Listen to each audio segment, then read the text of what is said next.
Good morning, Bear Nation. We got a lot of ground to cover this morning. We are going to talk about flooding in California affecting one tenth of the country's population. All domestic flights are currently grounded in the United States of America. WTF, bro? Russian warship has been sunk in the Dnipro River in Ukraine. We're going to talk about Sweden and Finland and NATO and Biden's classified document fiasco. If you're new here, subscribe, ring the little bell icon. If you're not new here, please do us a favor, share the show with somebody you love. We really like to organically grow the audience, and that's a really good way to do that. Of course, you can leave us a little thumbs up, comment for the algo, that helps us as well. And as always, today's show is brought to you by RefugeMedical.com. We'll talk more about that later in the brief. Bear Independent Brief, 11 January 23. California is still getting hit by a relentless barrage of storms, having received 4 to 6 times above the average rainfall. So 400 to 600% standard rainfall. Good morning to everybody in the chat. You boys and girls are going crazy over there. I appreciate you. Well, David Galafaro, man, you Italian, bro? Said, my cousin works at Newark Airport. She said it's a complete crap show. Yes, it is. Also, briefly, YouTube has changed their algo and gratuitous swearing. You could say heck, damn, darn, shoot, fiddlesticks, a handful of other things. Anything other than that, the algo immediately dumps your content. So that's fun. Thanks, YouTube. Appreciate that. You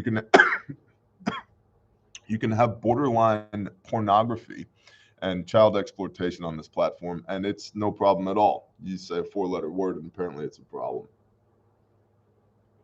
We'll see how well that goes for this channel. Back to California. After deep drought, the state is now facing its 5th atmospheric river in a very short time. About 90% of the people in the state are under flood watches.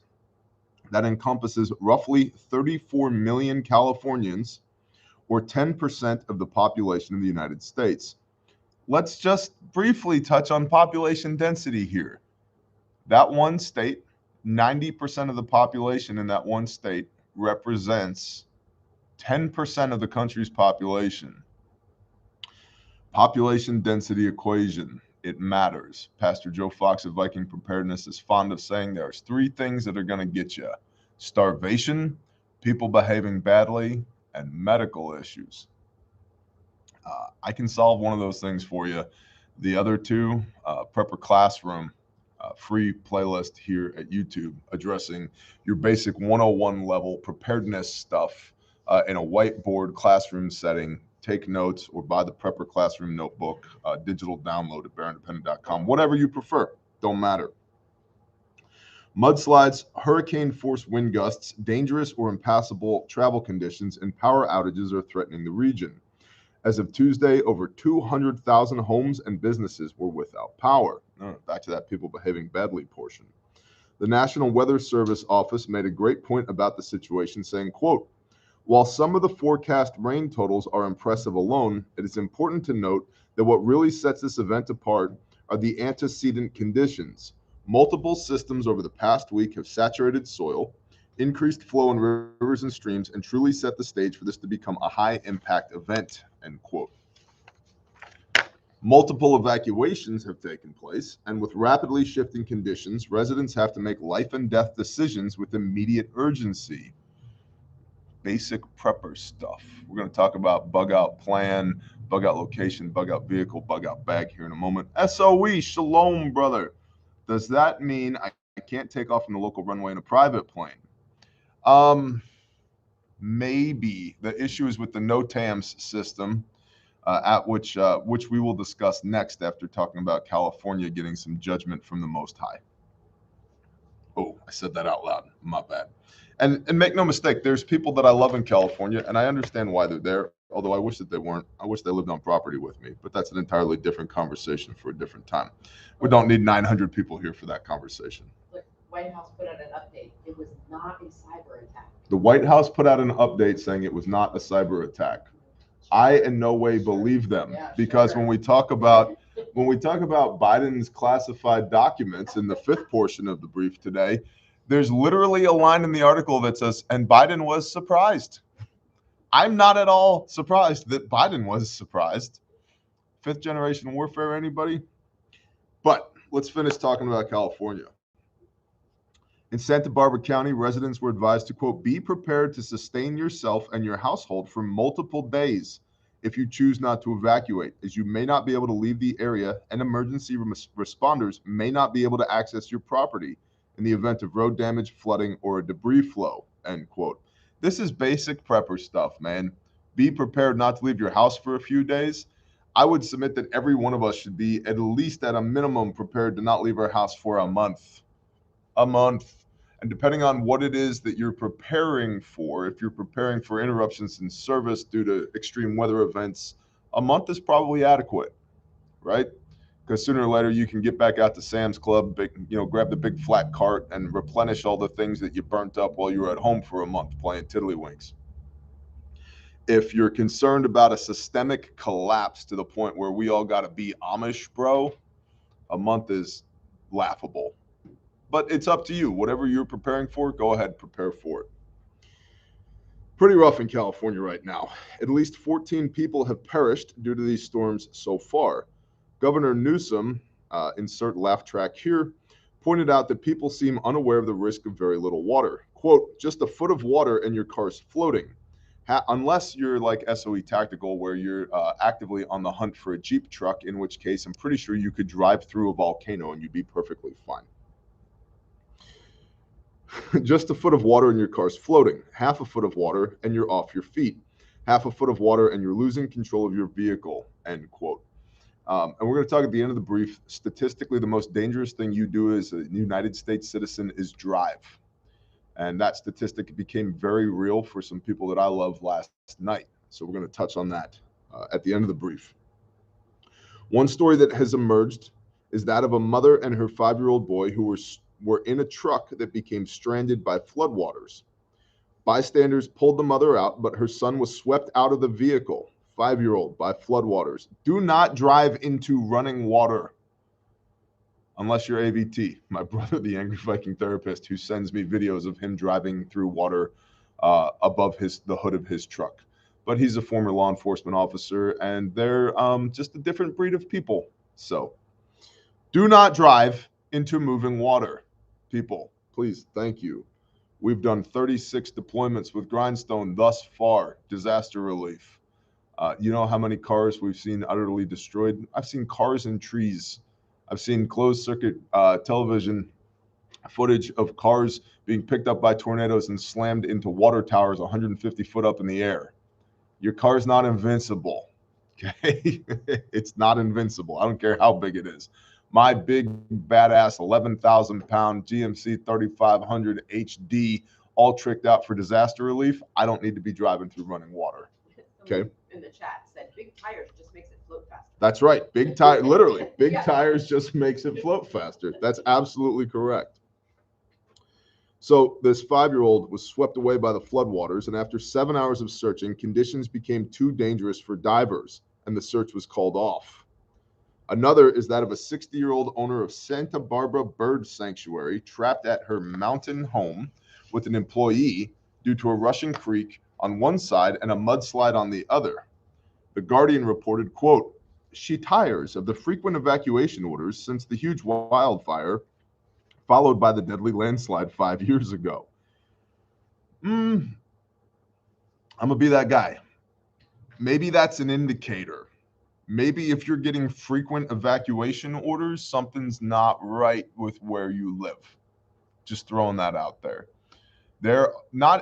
Nowhere in the country is it perfect, right? You will earn your bread by the sweat of your brow, right? Like, it's not easy to live anywhere. There's always challenges no matter where you go, but some places are frankly less deadly than others. This is called strategic relocation, something I encourage every one of you to look into. She tires of the frequent evacuation orders since the huge wildfire followed by the deadly landslide 5 years ago. And now she's in danger of being swept away by flooding. How How many times do you need to get punched in the forehead by the creator of the universe before you go, not exactly long-term sustainable here? Fires, mudslides, flooding, taxes, Newsom. Time to relocate. The woman said, quote, "It is not easy to relocate." Nope, but don't conflate easy and good. I totally love it, except in catastrophe, end quote. Oh, lady. Another storm is expected this Wednesday. That would be today. Prepper Phil Anselmo, walk on home, boy. Now, okay, so you live in a place that's prone to landslides and wildfires and flooding, or you're on planet Earth and therefore things could go bad where you are. Bug out plan. Okay, super basic stuff. Everybody likes to focus on the bug out bag. I got this cool bag. It's awesome. Which, by the way, this cool bag is awesome. This is made by Squatch Gear right there. I actually got the Sasquatches in the trees at the homestead to start sewing. No, this is a company out of San Antonio, Texas that makes this bag. And we're going to start using these for our stomp bags and our mini stomps. Shema Patch from SanctifiedSupplyCo.com. Okay. American-made bag. But everybody focuses on the bag, and they put everything up to and including sometimes the kitchen sink in their bag. And they don't understand that the bag is part of a much larger system. Somebody dropped me. Yeah, I'm talking to you. That's right. Pantera quotes. Good morning, Crawford 777. Thank you for the super chat. Everybody focuses on the bag. The bag is part of a system. That system is encompassed in what's called a bug out plan. You need a plan that's predicated on your bug out location. How are you going to get there? The bug out location determines your bug out vehicle. How are you going to get there? Am I taking a truck? Am I taking a helicopter? Am I taking a mule? Am I walking there? Do I have a garden cart? Do I have a bicycle? Do I have a dirt bike? Is it four-wheeler accessible? Can I get there overland on my side-by-side, etc.? And then the size and weight constraints of the vehicle determine what your bug out kit is. And part of your bug out kit is your bug out bag, because ultimately all systems degrade into a man-portable system, i.e. you have to be able to carry your stuff. So don't hyper-focus on the bag. I know it runs against the grain for all prepper channels everywhere, ever, all the time. But I would submit humbly that most of these channels don't actually do anything other than make YouTube videos. So they don't actually know. So they're perpetuating mythology of preparedness on their channels rather than speaking from experience. And as somebody who's been preparing for 17 years now and has countless thousands of miles rucking with heavy bags on my back, the bag is not the be-all end-all. It's just simply part of the system. For more on that, go watch the Prepper Classroom playlist here free on YouTube. Okay, bear. All right, next we're going to look at all domestic flights have been grounded in the United States of America. Good morning, Samuel Adams. Appreciate your beer. Very, very good. From RT.com, of all places, all U.S. domestic flights grounded after a software glitch. The FAA has reported a failure of the crucial NOTAMs, Notice to Air Mission Systems. A software glitch in the U.S. Federal Aviation Administration's system used to send essential information to aircraft has prompted the regulator to halt all further domestic departures in the U.S. Now, my last update when I looked at this before we went live was that was supposed to be lifted by 9 a.m. Eastern. It has been lifted. Thank you. Appreciate that update from Katie Lynn, administrative badass here at RefugeMedical.com, GrindstoneMinistries.com, and all the other shenanigans that we do. You email, I get it. If you email, she gets it. That's one of my favorite things, when people like get a no at one email address, so then they try and email a different email address. It's like they all go to KL. Still makes Yeah, it's still her. Nice try though. Too, but Yeah, delegate. It's a nice try. The regulator said the mishap was affecting all flights across the U.S. and that its technical staff were performing validation checks and trying to reboot the system. Power cycle the computer. That's the plan. Hey, it's not working, boss. What do we do? Unplug it and replug it. See if it works. Even when computers came came out and they like Yeah. told you the control alt delete thing, I was like, you're kidding me, right? Like there's no way I like push down these 3 buttons Yeah. and like let go. And then, or they like, I always loved it when they're like, unplug it, count to 10, then plug it back in. I'm like, the 10 seconds matters? Yeah. Like, Yeah. it does. BIOS, basic input output system. Talk real nice to the computer. Like, my dad had a computer company later in life. And so one of the things that I did as a teenager was assemble personal computers, PCs. Had a company called American Ingenuity and Technology. Right. And we'd get all the pieces and assemble them, drop the CPUs onto the board and all that stuff, you know, audio cards, video cards, etc. You know, old school stuff. And I remember a guy called Christmas morning one time, livid, because he'd bought a brand new computer from my dad, put it under the tree, the kids open it, and it didn't work. And he's just screaming. And my dad was not somebody you would scream at. And so, mustering every ounce of self-control that he had, he said, "Is it plugged in?" And the guy was like, "What?" He's like, "You have to plug it in." The guy goes, oh, hold on. Plugs it in and goes, yeah, it's booting up. It goes, yeah, Merry Christmas. Hangs the phone up. We used to say the problem is somewhere between the keyboard and the back of the chair. Yep, that's exactly right. That's exactly right. So the FAA tweeted, cleared update number 2 for all stakeholders. The FAA is still working to fully restore the notice to air mission systems, NOTAMs, following an outage. While some functions are beginning to come back online, national airspace systems operations remain limited. Later in the day, the agency said it had ordered the suspension of domestic departures for several hours as the system was gradually restoring functionality. The FAA stated that planes already in the sky were not at risk as a result of the NOTAM outage.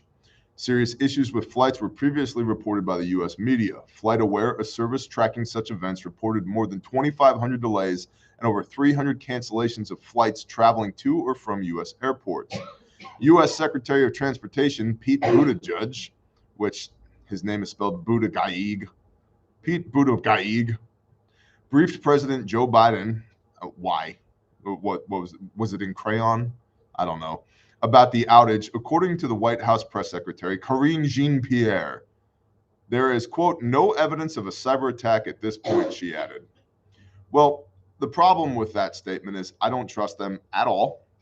And I think if it was a cyber attack, you certainly wouldn't admit that it was a cyber attack.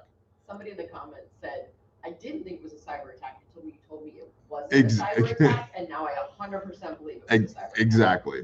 So my gut reaction to this was it definitely a cyber attack. Yeah. Jeremy Scott, thank you for the super chat. Just discovered your channel, sir. I live in Houston, Texas, and have been enjoying your channel. Houston, Texas, the only place on earth where you can put a preschool next to an oil refinery. Appreciate you, sir. Thank you. Pete Buttigieg. Yeah, that's pretty much how his name is spelled. Booty Judge, and he's gay. Anyone surprised? You know, Nostradamus, that's an interesting insight that you have this morning. Very deep. Very deep. I believe, I have no evidence to prove this, but I believe this is a demonstration of 5th generation warfare, honestly. What a win to take off, to take every flight out of the air, right? To ground every flight in the United States of America. And let's just say it's not a cyber attack. Okay, not a cyber attack. We believe the White House for some odd reason. We're brain damaged and short of sleep and or intoxicated. We believe what the White House has to say. Okay, got it. It still illustrates deeply the fragility of the system. This is something we talk about all the time here. These systems that run our country, that run our world, are not nearly as robust as we would like them to be. A computer glitch can ground 3,000 domestic flights. A computer glitch. This is why I tell you guys and girls all the time, especially when we talk about the grid, because I have personal working knowledge with the grid. I don't want a smart grid. I want a dumb grid. And I understand why it's smart. I get it. I was in the industry. I totally understand why it's smart. It's good for power providers to be able to get real-time data, to be able to adjust load basically on demand, right? Super important for the electrical grid. You can't have more than a 1% nominal deviation north or south of, you know, whatever the demand is, right? Supply and demand, super important, which is why the grid is as smart as it is. But every single device. For example, we look at the NOTAM system. Every single computer attached to that system becomes a vector for attack. It's Bug Out Bob. Good morning. Are you new boot goofing? What are you doing? Good morning. Work down here now? Good morning. Oh, you're here today? I'm here today. Oh, cool. That's good. There's a desk. Yeah, I've been really enjoying the brief. You want to be on the brief? Sure. All right, come on over. Talk about this stuff. You're in the show. Yeah. I'm on the Bear Show. Special guest, Bug Out Bob. Oh my gosh. Hi, Bear Nation. You are the Chief Operating Officer at RefugeMedical.com. I am that. Yeah, that's what you do. I do that. You do sometimes. ops, bro. I do. I be running ops. Do you even ops? Not today. Nope, today we're running away. Yeah, today we're at the executive office. The bunker.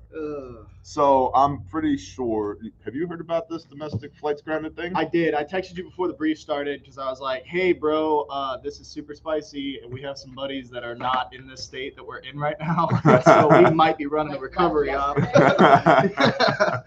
They're good. Yeah, we checked on them. They're They're good. gonna fly again on Saturday. That's right. Refugerical.corn. That's right. Refuge Medical. I saw that. Refuge Medical. Are you brothers? Yes, we are brothers. Yeah, by blood and by the blood of Messiah. That's correct. Why is Bug Out Bob often referred to as Pastor Bob? Oh, that's a great question. So when I first met Bob, brief aside to the brief, when I first met Bob, it was in Kentucky about 13 months ago. We were doing disaster relief after the tornadoes that hit Mayfield in that general area. And he had a patch on the back of his his hat, that said preacher. And from my point of view, Bob was kind of lamenting the sorry state of modern Christianity and the lackadaisical involvement of the men at his church. And he was said something to the effect of like, you know, this guy who's preaching the word isn't really doing a great job. And I was like, why don't you do it? He was like, what? I was like, why don't you? Clearly you're filled with the Spirit. Why don't you do it? He's like, I don't know. I don't know if that's my job. And I was like, what does it say on the back of your hat? I got super rebuked. And so then forevermore, Bear called me Pastor Bob because he's like, you're a pastor. You just don't know it. Yep. Was talking to the team at Refuge Medical this morning about what our job was and how we were actually commissioned by Yeshua. And that's like our first job, like first marching orders. It was a really good conversation. To save lives while in service to the Father's kingdom and experiencing the abundance of his provision and blessing. That's our mission statement. And every employee, every teammate needs to be able to articulate that mission statement without looking at the banner to read it. And so a lot of times the way we save lives is we get people who show up and they want a Bible. They need a Bible. And we give them one. And then we end up witnessing to them. Then it's usually not long after that we're looking for a body of water to kill them in so that they can arise again as a new man. Praise Yah. So super cool company that we get to work out that's owned by the creator of the universe. So yeah, nephewsreticle.corn. So I think as far as this domestic flight grounding is concerned, I definitely think it's a cyber attack. If it's not a cyber attack, it absolutely illustrates the fragility of the system. Fifth gen. That's what I said. Is it really? Yeah. That's what I said. Like right as you're walking in the door. Yeah. Oh, cool. Yeah. So from MSN, a Russian warship was allegedly sunk by Ukrainian artillery in the Dnipro River. That's the river that runs more or less north-south, more or less through the direct center of Ukraine. On Tuesday, that'd be yesterday, the General Staff of the Armed Forces of Ukraine has claimed. The class of vessel is still being determined, said the General Staff on Facebook, because that's where we get our updates from. That's good intel, right? From the General Staff of the Army of Ukraine on Facebook. An infrared photo accompanying the announcement shows what appears to be a patrol boat on fire. Quote, from Facebook. Ukrainian artillery has successfully shot a Russian warboat on the Dnipro River. The Ukrainian Defense Ministry tweeted. Oh, I'm sorry. This was a tweet. Oh, my bad. On Tuesday. Right. Yeah. Good times. The ship was reportedly in the delta of the strategic river, which bisects Ukraine as well as its capital, Kiev, or Kiev if you're not from Ukraine, or trying to sound like you're internationally schooled. In November, Russian forces retreated to the east bank of the river. The Ukrainian port city Kherson, which was recaptured in November after it had been occupied by Russia since early March, sits at the mouth of the Dnipro, where the river flows past several islands into the Black Sea via the Dnipropetrovsk Gulf. The Russian Defense Ministry posted its daily count of Russian casualties on Tuesday, with an additional warship marked sunk, bringing the tally up to 17 since the war began on February 24th, 2022. What do you think about that? You asking me? Yeah. So my first observation is it is really interesting how we get info from Ukraine and like what's going on in Ukraine. Mm-hmm. TikTok has been like a huge intel source for Ukraine. Is that why the feds are trying to ban it? Maybe. It could be. I personally, I really struggle with the Ukraine war because I see it as a money laundering operation. That's my personal opinion. I think there's probably good guys and bad guys on both sides. That's usually how brother wars happen.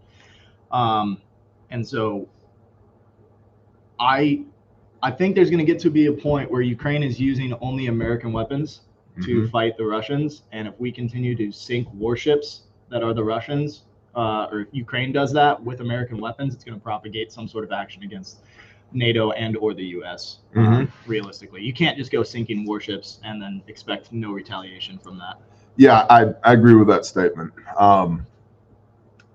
As far as the TikTok thing and Intel, yeah, is TikTok spyware? Yeah, probably. 100%. Yeah. TikTok says it's spyware. Yeah, like their user agreement and the amount of data they collect everything. The CEO of TikTok was doing a podcast, and they were talking to him, and they asked if he had kids. He's like, yeah, I've got two kids.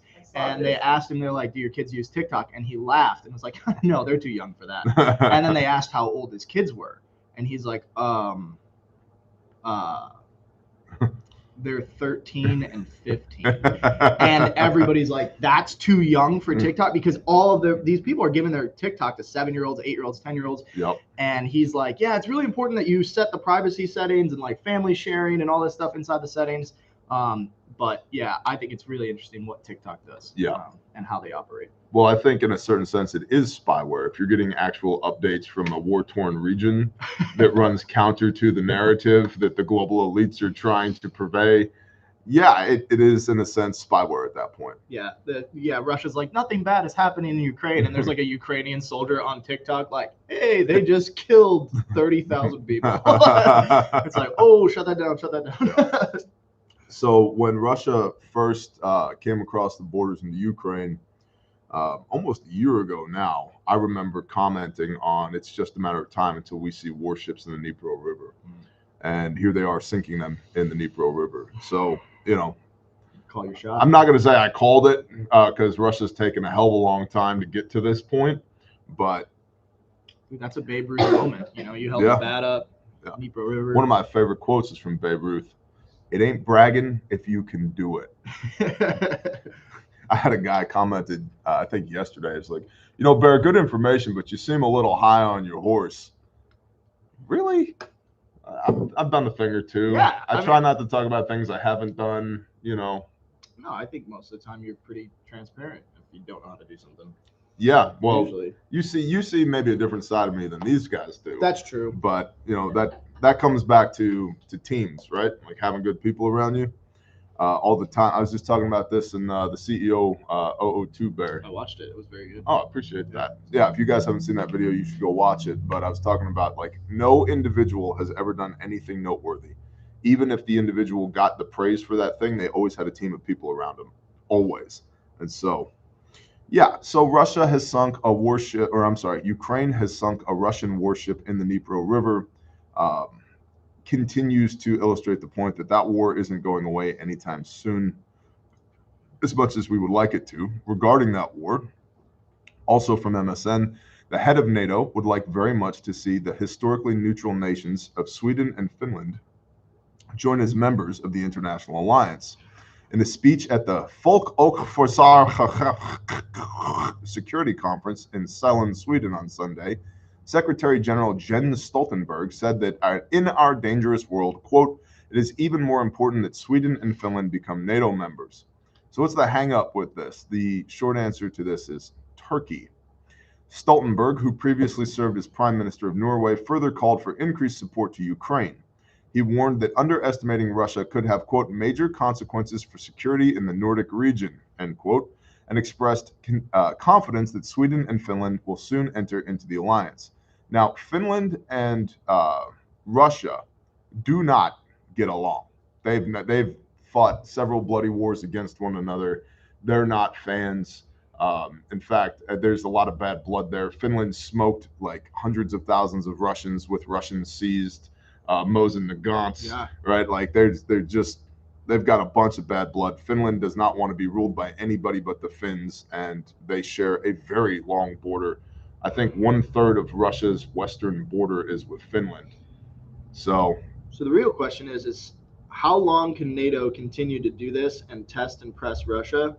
Because NATO's already stood up this Ukraine war. Yep. That's the only way that the Ukrainians have been able to fight as long as they have, is they've been getting resources and honestly people from NATO countries. There's people from a bunch of different countries that fly over to Ukraine to fight. And if you're taking these countries that are right on Russia's border and you're like, come join NATO, come join NATO. And how long do we think that we're going to be able to propagate this without Russia saying, you know what, F it? So I think that's been a major concern from jump. The question is, can they say F it, right? And there's some belief now at this point that the United States, what am I trying to say here? The intelligence apparatus in the United States has such good data on Putin and his location at all times that Putin has basically come to understand that if he hits the big red button, he dies. Not just the US wipes Russia off the map, he personally dies. And so that's kind of changed, at least in their analysis, the cost benefit equation of hitting the big red button. Yeah. And then additionally with that, looking at the scenarios in which Russia would use nuclear weapons.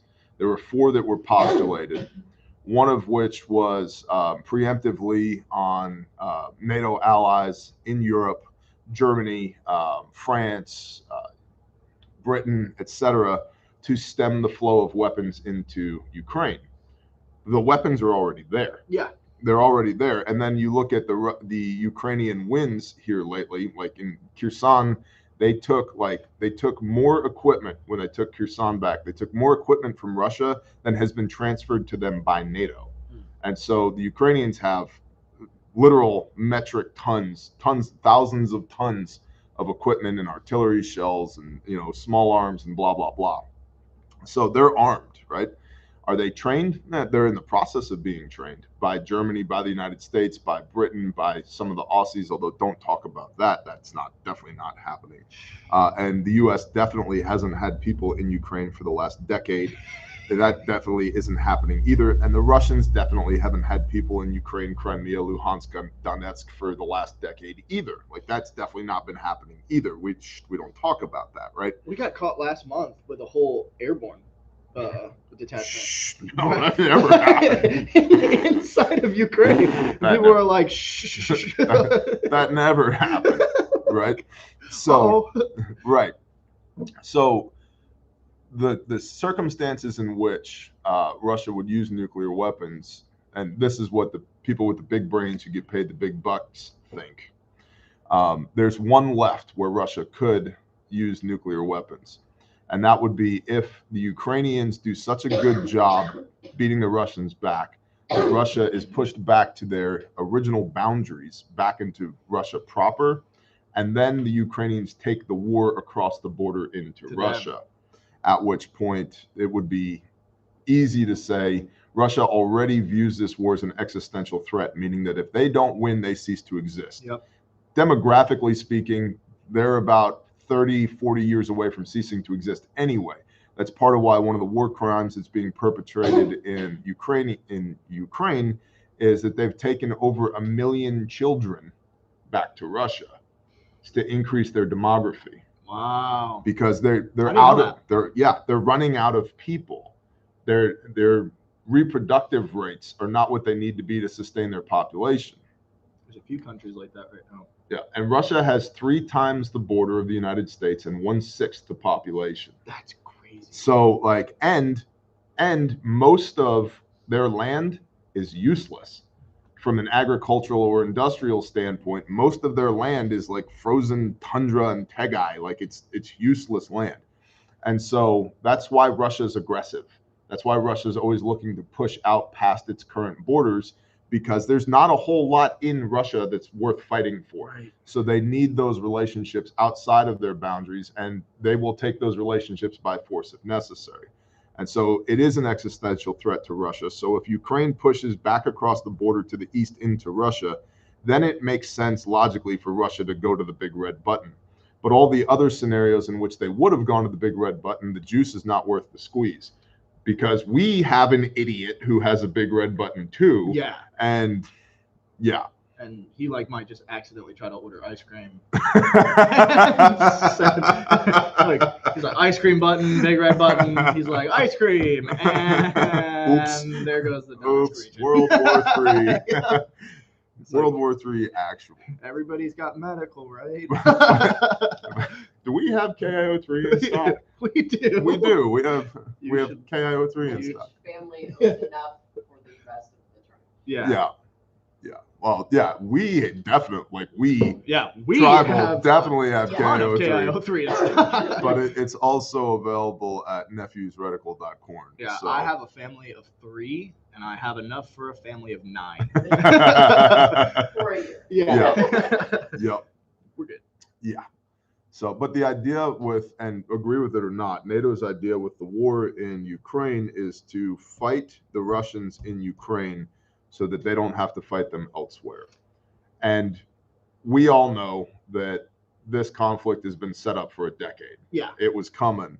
But the idea is, let's bleed Russia dry in Ukraine. Ukraine is the chessboard that we're going to play this game of chess on over there so that we don't have to fight them elsewhere. And frankly, the efficacy of the Russian military at this point is arguably horrendous.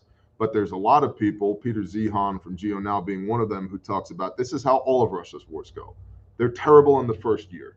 And then in years 2 through 5, they get their poop in a group and they really start doing some damage. And that historically, it has taken no less than 500,000 Russian casualties before they will consider stopping. That's crazy. And thus far, they've lost, at best guess, they've lost 100,000 men. And they just conscripted another 300,000. Yeah. So the Ukrainians really got to step up their op tempo and really put the hurt to the Russians to even make Russia think about stopping. Well, and Russia is a stamina-based country. Like, they live in poverty, they have terrible environments, and so it's like, in terms of, a first world country. How are you going to hurt them? Yeah. They're already hurt. Yeah, it's like they're already cold. They're already boiling rocks for food. Like, they live off of vodka. Like, it's like, dude, they don't care. Like, those are some tough dudes. Yep. You see, like, the Russians in the woods, they're like pull-ups on trees with bears. Yeah. Like, dude, we don't do that here. No. Russians are built different. No. I mean, even the way they train. Yeah. And then last portion of the brief today also from RT.com. Details emerge of classified documents found at the Biden think tank, per CNN. The papers reportedly contain sensitive information on Ukraine, Iran, and the UK. Now, the timeline here is important. Super duper important. Obama era sensitive documents discovered at a think tank closely tied to U.S. President Joe Biden included materials covering such topics as Ukraine. Now, this was way prior to us having a hot war in Ukraine, Iran, and the UK, CNN reported on Tuesday, citing sources. Good job. Did you do actual journalism? That's good. A day earlier, CBS News reported on that November 2nd, Biden's personal attorneys found a number of classified documents at the former office of the U.S. president. He, at the time that these documents were in his possession, when he first came into possession of them, was neither vice president nor president. And the vice president does not have the authority to remove sensitive information, classified information. The president is a classifying authority, so he can decide what is classified and what isn't. But even the president can't remove those files if they're still classified to an unsecure facility. And so that the argument here is a compare contrast between Biden and Trump. Right. With Mar-a-Lago, when Mar-a-Lago was raided, they found 300 documents there at Mar-a-Lago. And Trump's argument was they're not classified. I declassified them before I moved them. Yep. Biden couldn't declass those docs. Couldn't. The White House has acknowledged the incident, with Biden himself saying that he was, quote, surprised, reiterating that his team is, quote, fully cooperating with the review being conducted by the Justice Department. He was surprised that in his, air quote, possession was classified documentation. Now, this think tank, guess which other Biden this think tank employed during this time? There's no way. I'm just saying. They couldn't have employed him. Yeah, well, I mean, he's unemployable. Right. Yeah. For sure. I don't think he's going to pass a drug test. No. He's the reason we have an HR handbook. So guess who else worked there? Hunter Biden. Guess who was doing business deals on behalf of the big guy during this period of time? But he didn't do them with Ukraine. No. The FTX definitely didn't happen at all. There was no money laundered through Ukraine. U.S. taxpayer dollars sent to Ukraine, cleaned through FTX, and then used to support one particular party in the United States of America. That definitely didn't happen at all, right? That's just straight up conspiracy theory. That's a money laundering operation. I don't think I can wink hard enough. Yeah, dude. If you wink any harder, your other eye's gonna pop out. It's like boom on camera. All right, completely shifting gears. Have you been seeing these videos out? There's hundreds of them that I guess I stumbled into an algorithmic rabbit hole. Oh gosh. Of like newscasters live on television stroking out. Yeah, dude. There's a lot of people dying right now. I was just talking to somebody about this. There's a lot of people dying. Yeah. Like just dropping right now. And otherwise healthy people. Yeah, and we gotta be careful because we're on the tube. Yep. But like, dude, they know what we're talking about. Yeah, they know what we're talking about. Yeah, Bear Nation knows what's up. Yeah, I watched it this morning. I think I saw like 28 clips of different newscasters dropping live on the air. I saw one of a comedian in the middle of her act. Yeah. Yep. Yeah. Oh, they said she was dehydrated. Yeah. Like, I know what dehydration looks like. That wasn't dehydration, homie. I don't think she's gonna come back too if we put some oil rehydration salts. No, that's not gonna fix it. Here, drink this. You'll be fine. Potassium and magnesium are not gonna help that lady. Yeah, it's alarming. Yeah. I was talking about this last night because you look at all these things that are happening, right? And you look at now what's happening here in the U.S. with all these people that are dropping. Mm-hmm. It makes you think. It's like, okay, how long? Yep. Like, how? Because realistically, a lot of the people who were studying it when it first came out and all that stuff, they're like, dude, we're gonna see some crazy things in about 2 years. Yep. And we're there. Yep. And we're seeing it now. So how long until we have like this can only be a coincidence or a conspiracy for so long. Mm-hmm. There's people I was reading. It was a guy on Twitter today who came out and said, hey, I was one of the first people to get this. I advocated for it. I was wrong. I should have listened to these conspiracy theorists. I'm in heart failure. Wow. He's going to die. Wow. And he's tweeting it live. Wow. And I'm like, dude, that's like, wow. My mom's best friend 2 days ago dropped. Wow. 2 days ago. I'm sorry to hear that, brother. It's gonna continue to happen. So it's like, dude, now's the time. Like 7 years storehouse. Like get your stuff. Yep. Do all your checks. Like, cause read Genesis 41 and fill your pyramid full of food. There's a really good talking point in Genesis 41, where Jacob, the sons of Israel, go to Egypt because they have no food, right? And they run into Joseph, who's got all the food because Pharaoh put him in charge, right? Well, they still had mobility. Mm-hmm. They still had donkeys. They could still get around. So, like, their vehicles were squared away, right? They had enough food that they didn't just outright starve because a trip from, the promised land, Canaan, to Egypt and back, it's not like an average Tuesday afternoon. No, right? that's a trip. Yeah, a couple months, 3 months, right? So they still had storehouses of food, and they had liquidity. They went with silver in their stacks to buy. They didn't go sell themselves into slavery like everybody else that was doing. So there's a lot of lessons in there besides simply have 7 years of food, right? Shalom, Timothy Frazier. So that's the brief for today. I appreciate y'all super duper much. If you're one of those people that jumps off when it's time to talk about how to support the show. Did you talk about Illinois? Oh, yeah, you know what? You're from there. The band. Yeah. You talk about Illinois real quick while I go pee, and then we'll talk about how to support the show. So as of today, the governor of Illinois, Governor J.B. Pritzker, has decided to pass an assault weapons ban statewide, as well as a high-capacity magazine ban. The logistics in terms of confiscation and or turning in your weapons or whatever it is, that hasn't been published yet. I don't think they have a proactive plan. I don't believe that any of the law enforcement inside of Illinois State Police or even a lot of the counties around there are going to help enforce it. But that being said, now purchasing those firearms is going to be very challenging inside of Illinois. It's going to change all the legality around it. It goes to speak once more. If you're in bad places that do not represent you, get out of there. Get out of unfree states. Get out of unfree zones, and come out of her, my people. I mean, realistically, Chicago is one of the most violent cities, and Chicago is inside of Cook County. Cook County has had an assault weapons ban for, I believe, 2 years now. It might be 3. So we saw that it didn't work. Somebody said Illinois is still a state. Yeah, apparently. That's hilarious. So if you're in Illinois, leave. I recommend it personally. I've done it myself, so I can speak from experience. It's much better not being in Illinois. Taxes are much lower. You don't have to worry about having a 20-round magazine.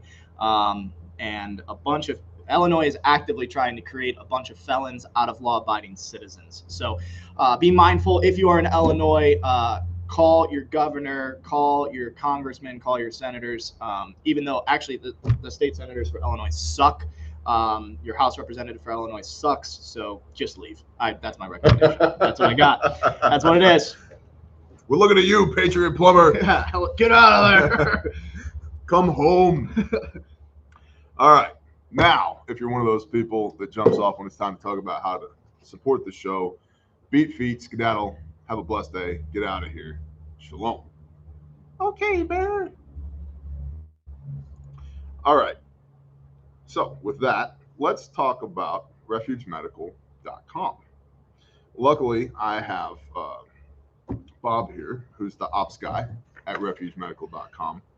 I want to illustrate a point. I talk to you boys and girls almost every day about Refuge, and almost every day about the fact that statistically the most dangerous thing you can do as an American is drive. And I don't think that quite sinks into people because we have a real normalcy bias when it comes to driving. Well, last night I was down here in the bunker playing drums, and there were some brothers who were congregating at your place. And as I was driving from here to your place, there was a horrendous head-on collision on one of the small county roads around here. Well, it's a 2-lane highway. And there was probably 4 ambulances, fire trucks, a dozen law enforcement officers, which for our county is a big deal. Yeah, that's everyone. Yeah, and I looked overhead, and there was a life flight helicopter circling, trying to find a place to land. I get to your house and find out that the first 2 people who were on scene were our people. One brother who y'all haven't met and another brother who you have. If you've ever gotten a wound care bucket from Refuge Medical or an ARC, JT, Cracker turned Torah. JT and another brother were the first ones on site. A truck, Chevy 2500, turned into the wrong side of the highway and hit head on with an SUV. The driver of the truck was killed, and the woman that he hit had multiple fractures, compound fractures on her legs, broken arms, bleeding from her nose, bleeding from her ears, which is a very bad indication. She was jacked up. And praise Yah, our guys were on scene, and they've been through, I mean, JT and this other fella work with RT, work with refuge training. They train people how to not die. It's part of their job. And so they were able to render aid. They couldn't do anything for the guy who was dead, the guy who was driving the pickup truck. But the woman that he hit, they were able to render aid, get EMS on site. I'm not going to call it a life saved, but it's damn near a life saved. It's hardcore aid rendered for sure. They got tourniquets on this woman's leg, and at one point they were having to instruct the first responders who arrived as to what to do next. And I don't say that to take anything away from the first responders. But if a civilian can come to class or teach classes, right? Because they teach with refuge training, can come to class, and neither of these two brothers have a strong medical background. Right? They're predominantly, they do role playing for us. Yeah, JT is in the process of doing an EMR right now. Right. So. Right. So law enforcement, EMS, fire show up, and they're looking at our guys like, okay, what do we do next? What do we do next? What do we do next? And our guys are like, what do you mean? You have the ambulance. You work here. Yeah. So it illustrates how effective properly trained civilians can be, properly equipped civilians can be, because both of them had medical equipment on them, right? And they rendered aid to a fatal motor vehicle accident, on site of a fatal motor vehicle accident.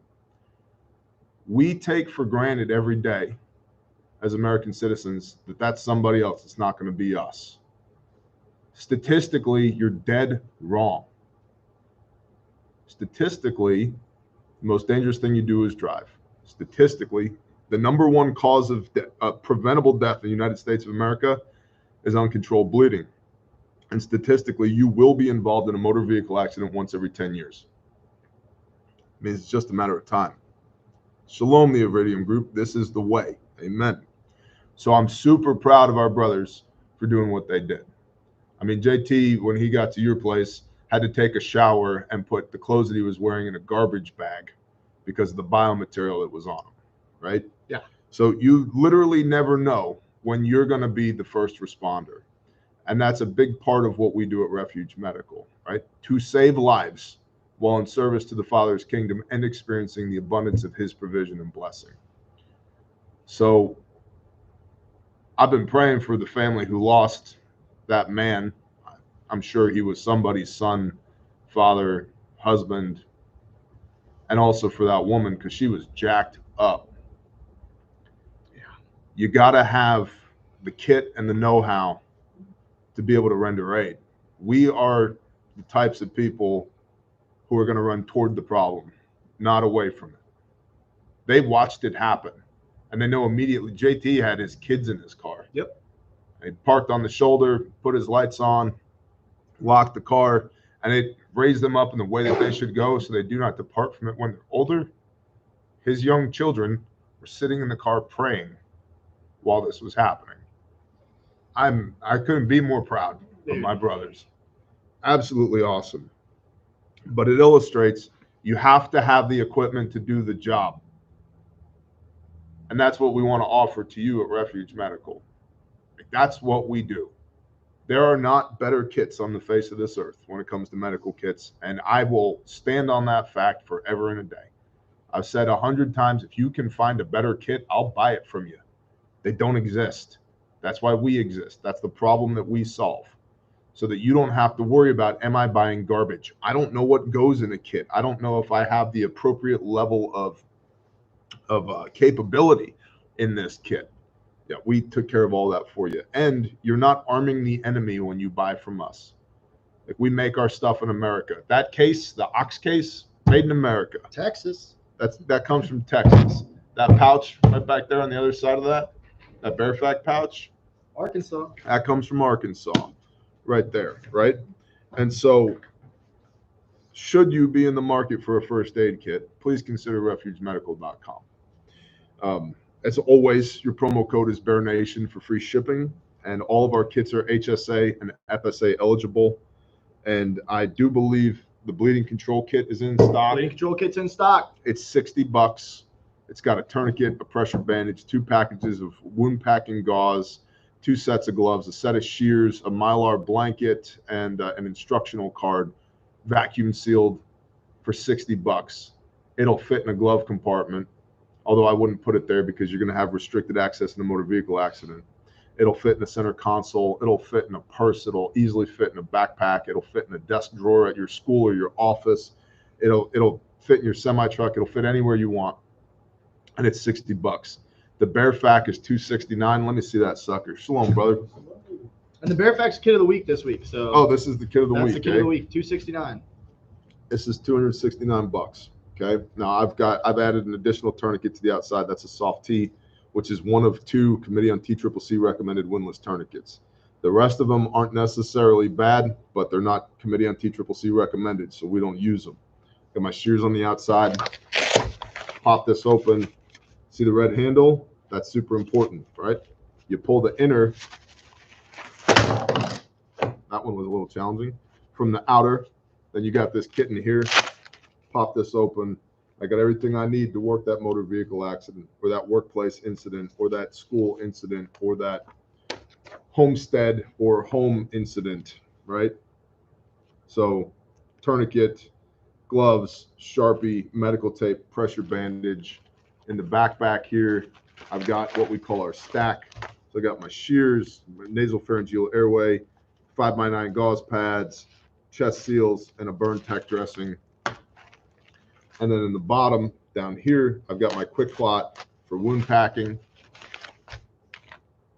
And then I've got my trauma pack. It's got my Mylar blanket, my compressed gauze, my rolled gauze, my triangle bandage, eye shield, iPad, 2x2s, 4x4s, 5x9s, and fold flat duct tape because it sticks to everything, including blood, sweat, and tears. So, like I said, if there's a better kit, I'll buy it from you. If there's another kit that you know of that's rendered aid hundreds of times and legitimately saved 60 people's lives, I'd love to know about it. But there's not. And so that's why we do what we do, because we're super, super passionate about good people having good kits so that they can save lives, not so that you can check the box by buying some garbage from somebody else that makes you feel good about yourself. These are expensive. I'll be the first one to tell you. They're also guaranteed forever. They're made in America. If you break it, I will replace it at no cost to you. If you use the contents of this kit to save somebody's life, I will replace them at no cost to you. Facts? Facts. Replace contents this morning. There you go. Something to speak on really quick, guys. I know the Bearfac's $269. Personally, I think that's the best first aid kit at the best there. And that's my personal opinion and my belief. And I study the market. But we talked about the BCKs, and we also have the slick kit. If you're like, man, I'm really trying to get a kit for under $100, you can get a slick kit and a tourniquet for under $100. You can get, a BCK, which comes with a tourniquet for under $100. That's a good word. The BCK, the bleeding control kit, is $57. The people who make that kit sell it for $59. That's how much we don't care about profit, right? We are selling it for less than the people who make it because we think you guys need it. We think that we truly believe in our hearts that people need these first aid kits. What you mean by that is that's a North American Rescue product. Yeah. Yep. Yeah, North American Rescue, who they sell it on their website for $60 and we sell it for $3 cheaper. So food for thought for you guys. We're trying to arm you with the tools so that if you come across a motor vehicle accident, you can respond and potentially save a life. Next talking point here is refugetraining.com. You got to know how to use this stuff, right? There's 31 classes in the store currently at refugetraining.com. And I can't encourage you more strongly to come to class. I don't have the dates yet, but a lot of y'all have been asking for an Oklahoma class. And I'm happy to announce that I will have dates for an Oklahoma class soon. And when we do, it will be an R1, an R2, and R3. And it will be instructed in part by yours truly. Ooh, yeah. So mid-month. Mid-February, coming up pretty quick in Oklahoma. Yes, there are classes in Georgia. You can go look at the website, refugetraining.com.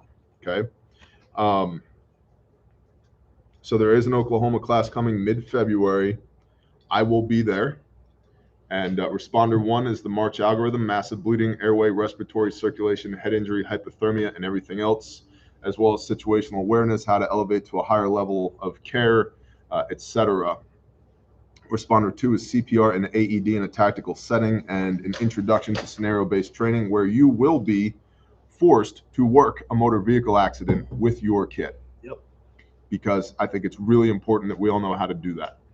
And responder 3 builds on that, which is a 10-hour tactical medicine course where you work as individuals, you work as a team through scenario-based training. You'll do active shooter response, buddy carries, mass casualty events, et cetera, using blue guns for force on force. So I shoot you, you probably won't shoot me, but you can try. It'll be fun. And so that's coming Oklahoma the middle of next month. February, and then there's 31 other class dates around the country. Find a class, go to class. Please learn the fine art of how to not die, because literally the life you save could be your own or somebody that you love. I can't think of how terrible it would be to watch my wife bleed out and die because I didn't know what to do about it. I don't want to think about that, or my brother or my sister. Like, no way, dude. Thank you, Doug Bucher. Good morning. Dan Smith said the training is awesome. I think back to it every day. Bless you, Dan Smith. Thank you. It is. There's nothing else like it. There's nothing else like it in the world. So refugetraining.com, find a class, reserve a spot, come to class. Lastly, Grindstone Ministries, online giving at grindstoneministries.com. If you'd like to support our ongoing missions to respond to natural disasters across the country and to rescue and rehabilitate children who have been trafficked, you can visit grindstoneministries.com. Gesundheit. Excuse me. You'll also find there in the store, there is swag, Caleb House swag from our brothers and sisters at sanctifiedsupplyco.com. You can find hoodies, long sleeve t-shirts, long sleeve shirts and t-shirts there. Yes, they're expensive, but so is anti-human trafficking. It costs us $20,000 a month to take care of the 24 people we already have in our care, ages 1 to 19 years old. So everybody likes to focus on the cool guy stuff of going and kicking in doors and taking the good people from the bad people. Yeah, us too. What do you do with them after that? And so that's what Caleb House does, put people back together again. And it's an expensive endeavor, and we can only do that because of y'all. Sanctified Supply Co. also has, and there's links in the description to all this stuff, swag from our brother Saw's Survival Applications and Weapons Systems. The Facts Not Feelings shirt, a portion of the proceeds from that go to help build Caleb House as well.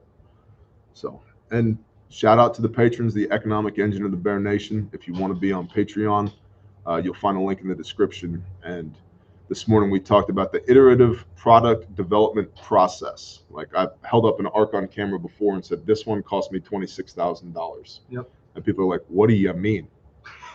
What do you mean that one kit cost you $26,000? Well, I explain what I mean by that in that video. How does getting one kit cost 26 grand? Just so you know, Bear Nation, this is one of my best friends. I see him every day. I hang out with him all the time. I'm subbed to his Patreon because the content is good. And she's subbed to his Patreon because the content is really good. So if you're thinking like, I don't know, dude, it's like, what is it, $5? $5 a month. Dude, $5. I think I'm a $20 member, to be honest. I appreciate y'all. Thank you.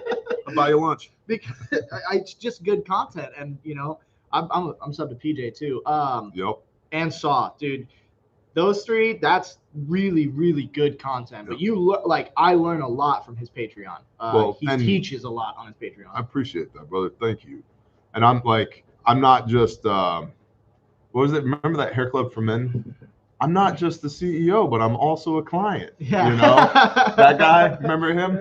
So I'm subscribed to a bunch of people on Patreon. Oh, yeah. Pastor Joe Fox, Tabor Source Rex, SAWS, survival applications, weapon systems, asymmetrical preparedness. Good morning, Mon.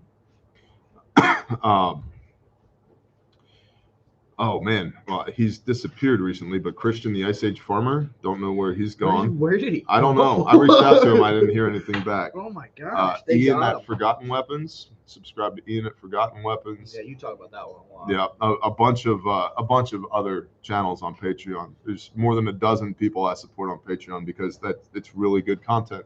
The exclusivity matters. You know, it's a lot like paying a cover charge to hear the band play on Friday night. It helps keep some of the riffraff out, and it's a little bit more of an intimate setting. So, and with that, the executive office here in the bunker is filling up quickly with people, and so we've been doing this for an hour and 5 minutes. So I'm going to call it a day. I appreciate y'all very much. Y'all have a blessed day. Shalom, Bear Nation.